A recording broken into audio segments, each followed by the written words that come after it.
在金管会大力推动 ESG 之际 ，Visa 很荣幸今天将与各位来分享我们在永续上的金融科技创新。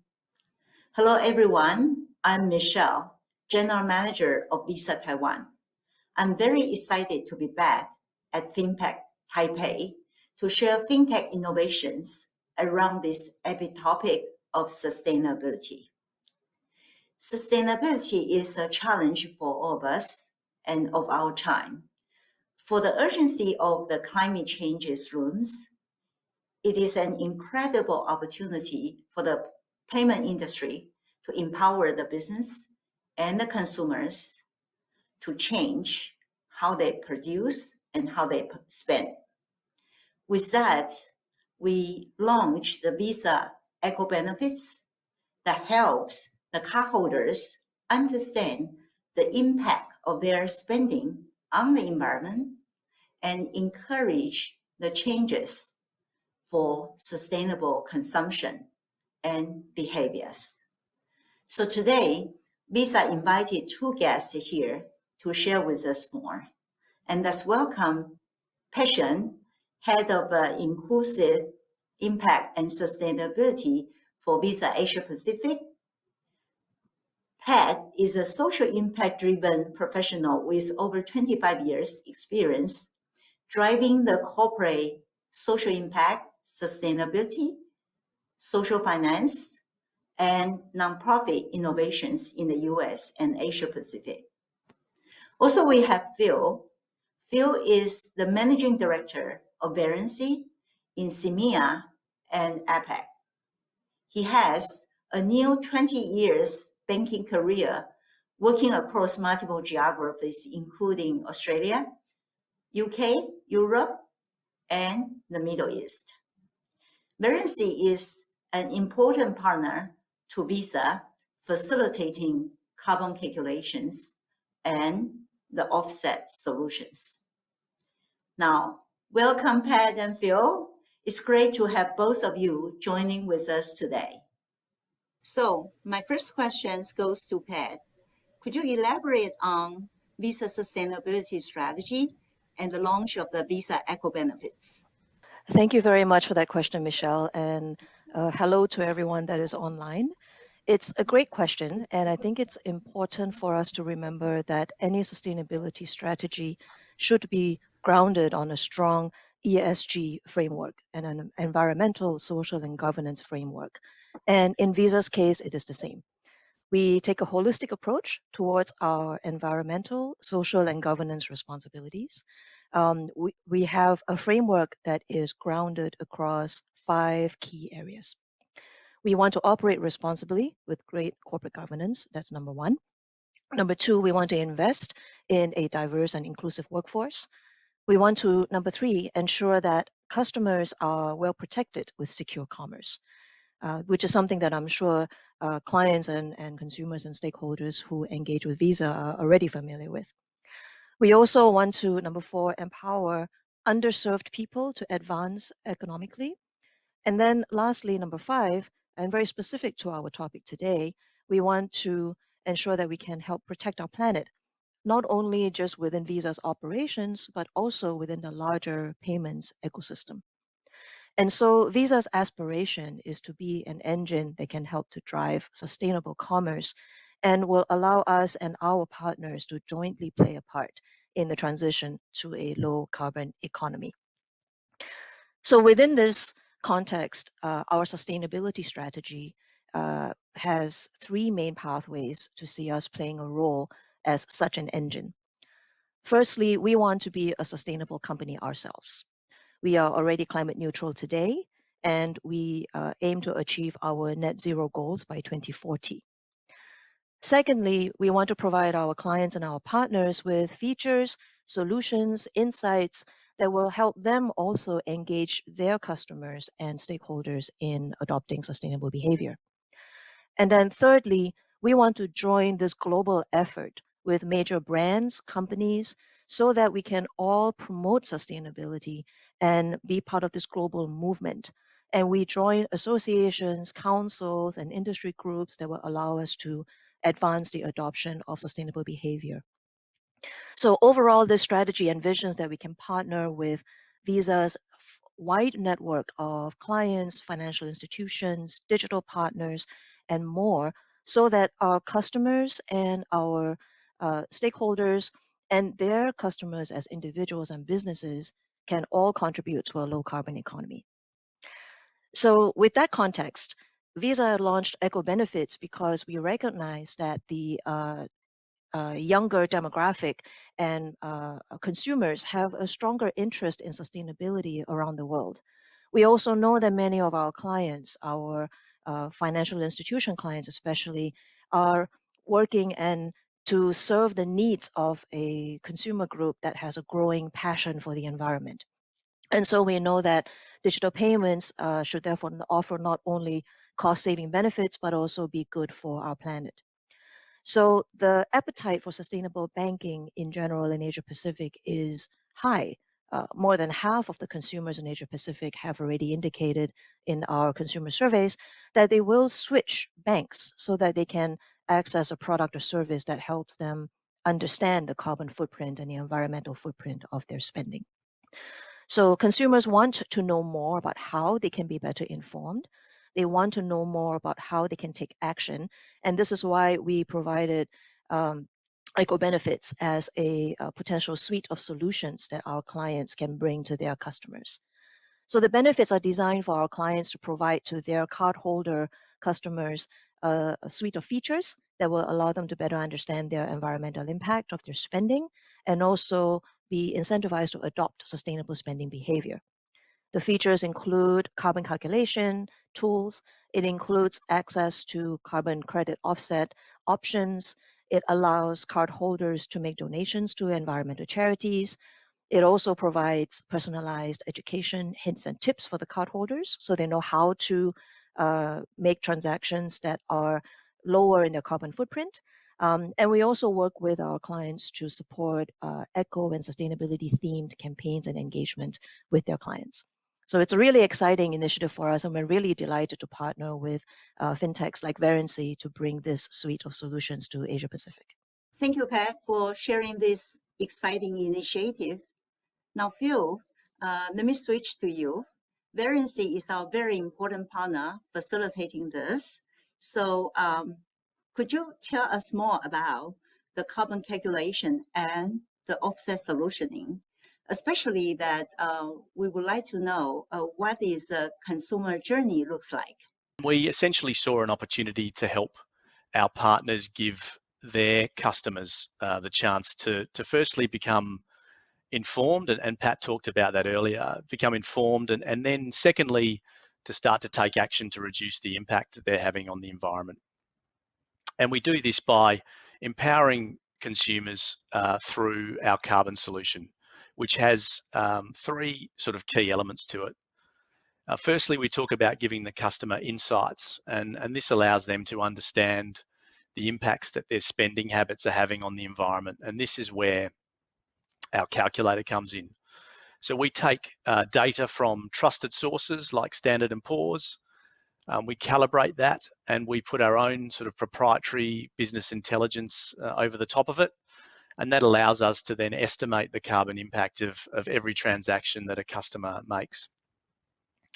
Our calculation's also recently been verified by Ernst & Young, which validates the robustness of the approach which we take, which I know will be an important consideration for many of you listening to the session today. Secondly, we talk about, empowering customers to take action. And this is when we give the customer the option to offset their transactions by purchasing carbon credits. And that allows customers to effectively cancel out, the impact of the transaction if they choose, and ultimately, potentially live a sort of carbon neutral life. So we give the customer the option to participate in different projects, and that allows them to really start to select areas that are most of interest and that they're most passionate about. And as we learn more about our clients' customers, we can then see how their habits compare even to other customers in their portfolios. And the third area of our solution is around what we call personalization. So, that's, in my mind, that's critical to any user experience. So we can help to personalize the experience by giving the customer the ability to set their own rules in terms of both the way they manage their offsets. So for example, they could choose to offset every transaction they make, or only offset, up to a specific limit. It's completely in their hands and completely up to them. So the end-to-end experience starts with insights, and you can start to tell your customers about the impacts that they're having and the impacts that their transactions are having on the environment. They can then take action by purchasing an offset in a project of their choice. And finally, we can help sort of personalize that experience for your customers by allowing them to determine when and how they want to offset their transactions, and even, as I said, see how they compare to other customers within your portfolios. So that's the sort of solution and experience in a nutshell, Michelle. Yeah, thank you, Phil. Thanks for sharing this end-to-end customer journey from insights to action. Thank you so much. And we would also love to hear more story about how this solution is originated, and also the challenges that the Verrency encounter along the journey. I noticed that the Verrency said innovation in payments is very hard. And the Verrency solutioning process can be a good reference to the Taipei FinTech industry and community here. Can you share with us more? Yes, indeed. Thanks for the question, Michelle. So, yeah, we do say payments innovation is hard. And when we say that, I think what we mean really is that it can be difficult for large organisations to innovate at pace. And that's, typically due to the legacy nature of their systems and their platforms. And we try to make the process of innovation, in conjunction with our partners, much easier for them. And that's essentially the core premise of our business. So Verrency at its heart is a payment innovation business. And we work with banks and processors all over the world to help to personalize those experiences for our partners and their customers. And indeed, our leadership team is made up of ex-industry professionals like myself, which we believe helps us to understand our clients' needs a little better. We've worked in similar industries and similar verticals in decision-making capacities. We understand how hard it is and difficult it is to navigate through large and complex organisations. And equally, from a integration perspective and a technology perspective, we also recognise how difficult it can be to partner. So we feel like we're well placed to help support customers and help them innovate. We're also, at the same time, very passionate about the environmental challenges that we're facing globally, and we wanted to sort of deploy our technology for good, as we call it. And as a management team, we felt strongly that we wanted to make a difference using our technology. And based on the research, and Pat alluded to some of it earlier, we see that most people recognise and are aware of the climate challenges that we're facing globally. And indeed, many people actually want to do something about it. So given we were already operating in the payments and card space, we felt that the best way for us to help consumers to have a personal impact was firstly to help them understand the impacts of their spend. And if we partnered with banks, then we had an even better chance of seeing the customer's spending habits more holistically, which can ultimately obviously have a bigger impact. From there, we thought about it from an action perspective. So as a customer, I now know the impact I'm having, so what? So now, what if I want to do something about that there and then? And that's where the offset came in. And in the event that the customer wants to take action and start to actually mitigate the impact they're having, one way to do this is by purchasing an offset. Clearly, it's not the only way.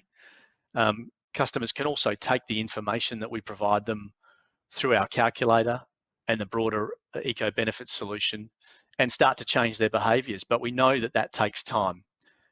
So as a result, we really wanted to give the customer another way in which to take action and help to drive the broader change that's needed. By leveraging the technology that we already had in place, by listening to what customers are saying through research, by recognizing that there was a sort of barrier to entry for consumers, in our view, we were able to then build something that showcases both our technology and at the same time delivered a sort of really practical solution that can make a difference. And that's, in my mind, what innovation is all about. So we had a strong base in terms of our technology stack. We had a really important problem to solve in terms of how we can help consumers make a positive impact on the environment in a different way. And as a small and nimble company, we were able to get to market at some pace. I think the key challenges or the key areas of challenge were clearly finding the right partners to support the offset element of the process and establishing that robust methodology to calculate the emissions that I talked about earlier. And whilst it was a really interesting and complex journey, I think the problem statement was, a really powerful one and one that we deeply wanted to solve as a leadership team and as a broader company. And I think that kept us, very focused as a team. Thanks, Michelle. That is really a very, very good sharing. Thank you, Phil. So now we are here to talking about engaging the consumers to change their behavior or with the actions toward the climate change. So what benefits do we see or do you see the banks adopting the sustainable payments? So Pat, can I invite you to share your perspective? Thank you, Michelle, and that is a really good question.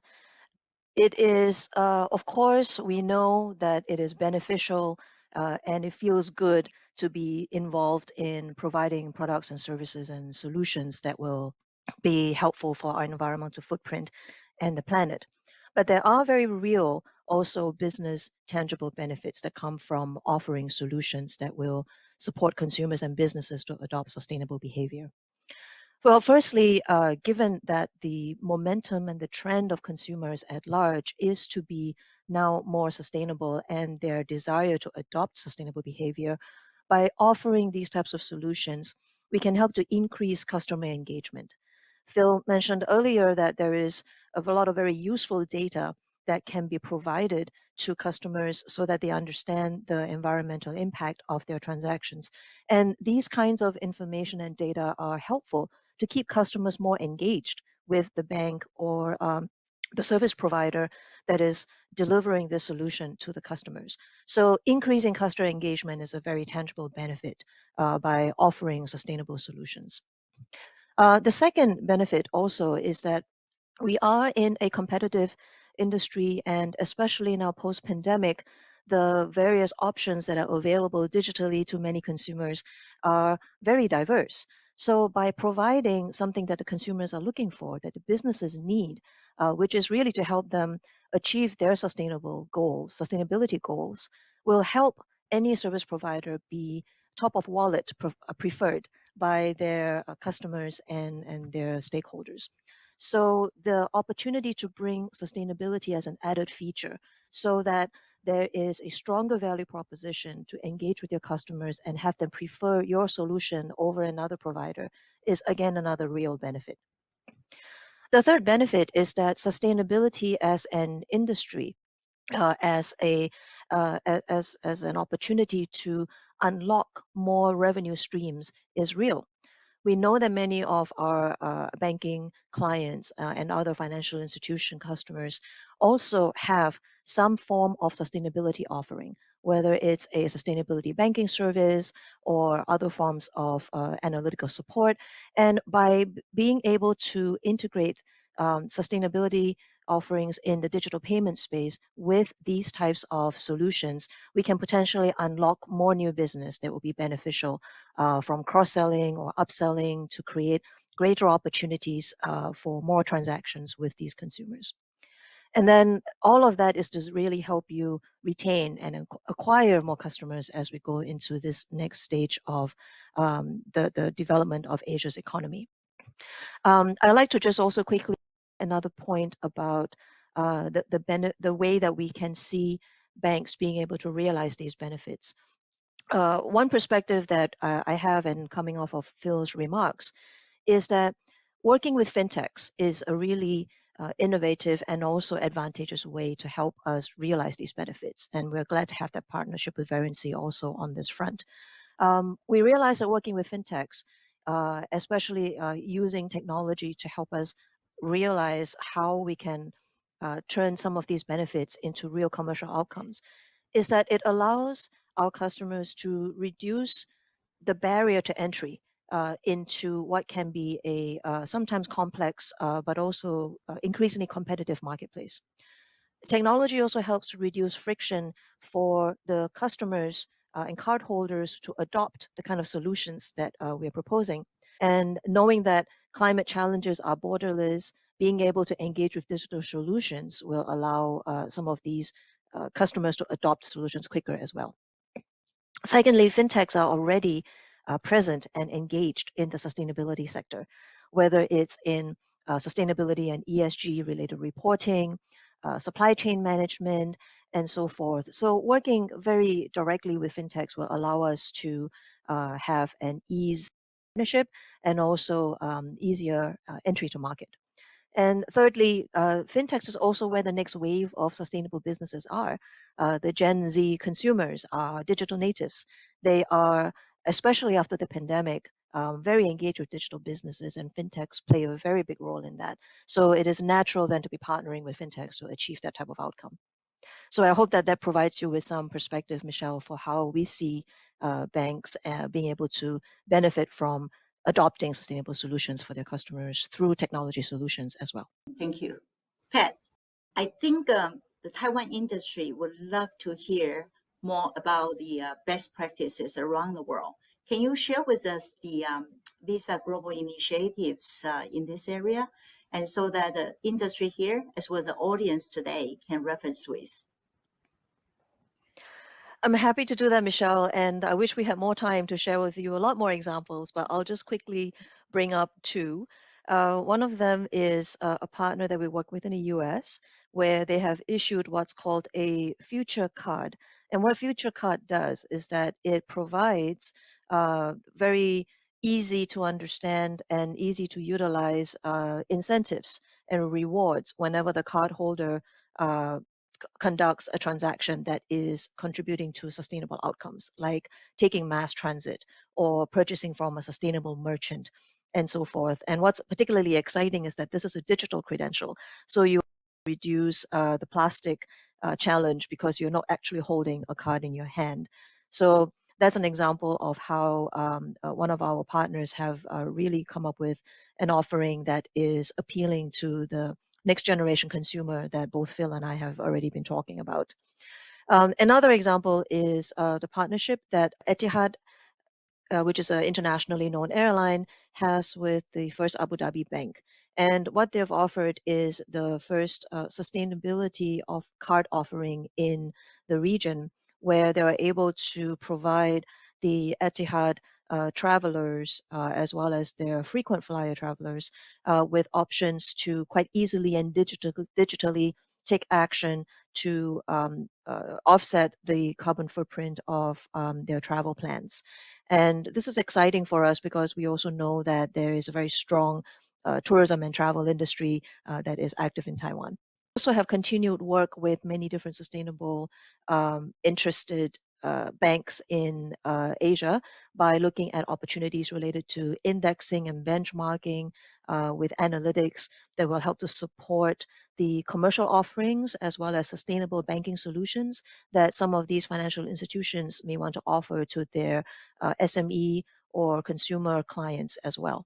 So the field is very exciting, and I hope to have the chance to share more. Thank you, Pat. All very interesting sharing. Thank you for sharing these reference cases. Taiwan financial institutions are all committed to ESG and have rolling out a lot of initiatives for the past few years. So what is your advice for Taiwan financial institutions to drive the sustainability via the innovation? So Pat and Phil, can I invite you to share your perspective? Thanks, Michelle. Yeah, I mean, I suppose firstly I'd say we're playing a long game here, right? So I think my advice would be to continue to push the agenda forward. I think to work with partners in the market who have experience in this area, and obviously continue to listen to your customers. So as I said earlier, it starts with your customers. We know that the research tells us that the environment's a strong area of interest for them. And the fact that you can provide them with a solution that can link in with your existing products could be really, really powerful, I think, to both attracting and retaining new customers, as we said earlier. Secondly, I think the concept of innovation is an important one for your business more generally. And more importantly, I think your customers are expecting you to solve real problems that they're facing. And as we know, they're making comparisons between financial services firms and banks with other industries and other experiences that they're having every day. So I think the ability to marry your sustainability agenda and innovation is going to be critical in getting scalable solutions in the hands of your customers. Obviously, we at Verrency believe that an easy to implement and a frictionless carbon offset solution is one really effective way that you can drive the sustainability agenda in your business. However, you know, it's clearly also really important that any solution that you deliver matches your cardholder and customers' personal life choices. So enabling them to elect to offset projects in a flexible way, which I think is also a key to successful innovation. And that's what we've tried to deliver with our solutions. More generally, you know, we know that there's been significant commitments made that have been made at a global level by governments to reduce carbon emissions. And no doubt many of you listening to the session today at a corporate level have your own, company, that's clearly articulated a strategy in this area or in the process of doing that. But we need to remember that this area is relatively new to many, and it's important that we as an industry embrace the need to help our customers to take action. As I said, it's a new area, so I would expect that it's important that we test and learn as we go. And you can build more data, more insights off the back of deploying solutions in the market, but don't let that get in the way of actually implementing something, for your customer base. Even more importantly, I think, is that you support your commitments to ESG, just like any other feature or benefit that you deliver to your customers. So listen to your customers, observe their behaviors. You can refine your approach over time. I think the ability for you to continue to come up with different ways to engage with customers is going to be critical in maintaining relevance as a firm going forward. And I think that by linking this, to the broader sustainability agenda, you can achieve, many of your organizational goals whilst helping to educate your consumers on the impacts that they're having on the environment and ultimately giving them another tool, allowing them to take action in a different way. And ultimately, I think we should all feel really good about that. And if we can innovate along the way, all the better. So in summary, I think there's clearly commercial, positives and opportunities here, as well as the obvious societal benefits to pursuing a strategy like this in our view. All are very good advices. So thank you so much, Pat and Phil, for joining this insightful and inspiring session today. So let me reiterate that Taiwan is actively pushing the sustainability agenda forward. So we are keen to partner with you to find out more exciting new ways to achieve the impact and the sustainability outcomes together.